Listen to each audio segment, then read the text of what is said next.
It is with great honor and privilege that I welcome you to Harvard's 25th Annual Africa Business Conference. We've gathered some of the most talented minds and influential voices for a weekend of dialogue, community, and ideation. This year's theme is Africa Accelerated, Leaps and Bounds into the Next Decade. In events like these, and even in ours of the past, we've always spoken about the future of Africa as ideas in a notebook or concepts in a white paper.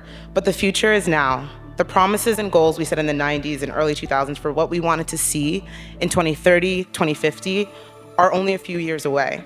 And this weekend, we're not just focusing on the plans, we're showcasing our immediate future and the actions being taken today by all of you to get us there.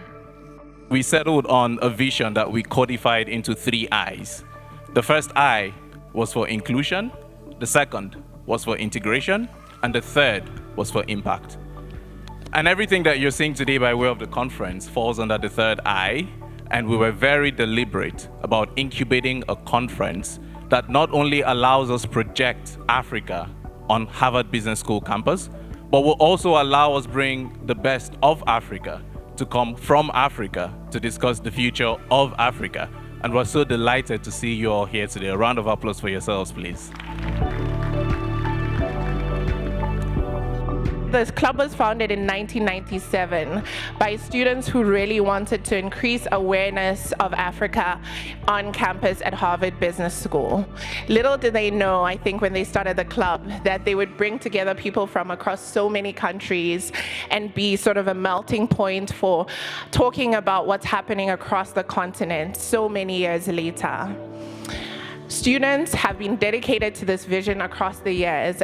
Visions of students on the theme Africa Accelerated, talking about what inspires us about Africa and why this theme matters to us and how we intend to contribute to the continent going forward across the next decade. This story is generational, and the work that was started in 1997 continues in 2023, and we hope that it will continue in 2050 when we are here as guests, seeing visions from other students who will come after us. The challenge for this generation is really to revolutionize what Africa is and represents to the world. China's been doing manufacturing for 50 years. Are we really going to beat them in manufacturing? We can keep doing the gold and diamonds and everything, but there's something wrong with that. I believe that the thing we should really be focusing on exporting is our talent. It's our competitive advantage, the only thing that we have that no one else has, right? Others have manufacturing, others can do oil and gas, others can do all this, but no one in the world has the talent that we have.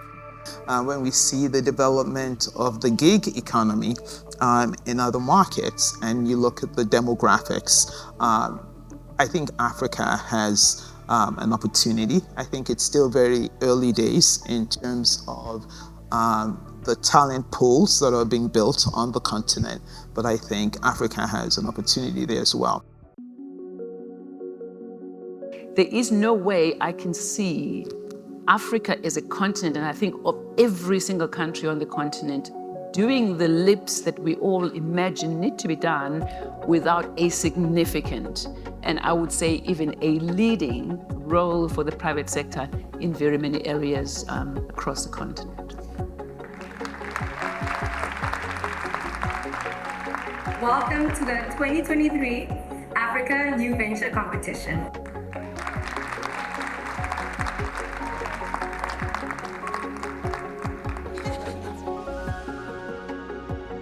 I think we can announce our winners. Okay.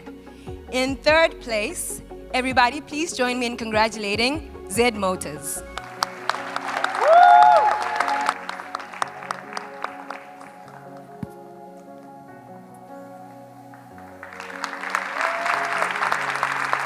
And in second place, it is my pleasure to announce that Wimika RMS is our second place winner for this year.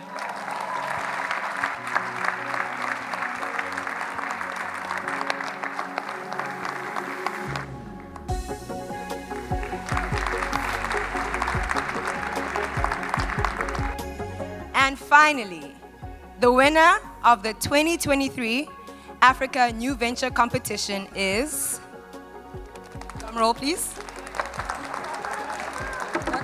Congratulations, Kimoyo Insights.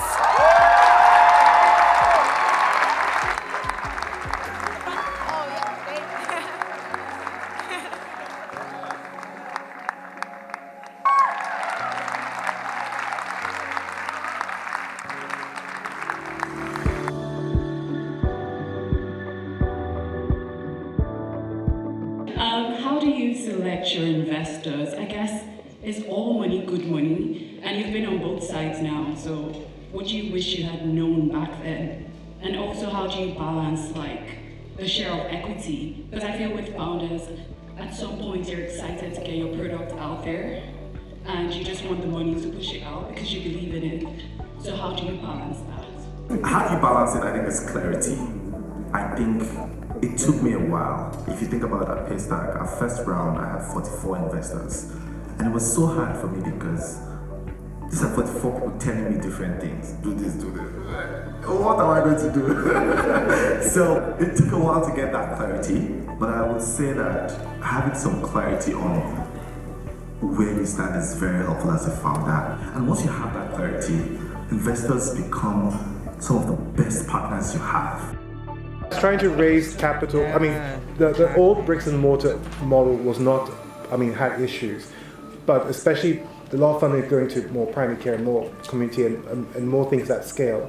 But when you still look at that type of deep knowledge, technical skills, which requires a lot of funding, not a lot of funding goes towards that. I've seen in our continent, and I think I've had to change our timelines to build a proof of concept, because I think you need to have track record. And I know with Nick we've talked a lot about how do you push the needle around. It's not fair that if you're a Ghanaian or if you're a Nigerian, your chances of survival are diminished just because of where you're born. I think the thing with Africa is that we've always seemed to be the continent with potential. So it's really how can we actually actualize a lot of this potential that the continent seems to have and does have. And when you think about Africa in a decade, we know that our population is going to be very, very much a young population. So even with what Fred said in his keynote, how can we make sure we're educating this population so they can take advantage of the opportunities that will be there and really make sure that our continent can actually actualize its potential. So that's what Africa Accelerator means to me, really making our dreams come true and actually getting the continent to where it needs to be and it should be. We are indeed very grateful and have worked with a wide range of stakeholders to deliver the 25th edition of the Africa Business Conference, our Silver Jubilee. Please clap. In another maybe 7 to 10 seconds, I'll ask you to clap again, because this is the largest student-run conference in the world on doing business in Africa. Clap.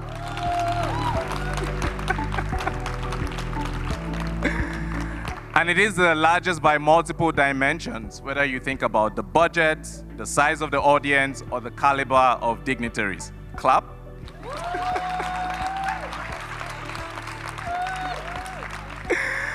And this is for the final clap. We've been working on this for 322 days. That's what it took to pull this off.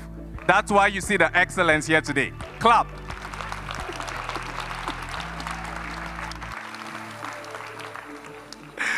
Okay, I'll let you stop the clapping for a bit. On a more serious note, a wide range of stakeholders, starting with our sponsors and speakers. We deeply, deeply appreciate our sponsors. You've heard from all of them. You've seen a lot of the videos. They're doing great stuff on the continent. But we appreciate you for the financial support and the financial partnership to pull this off.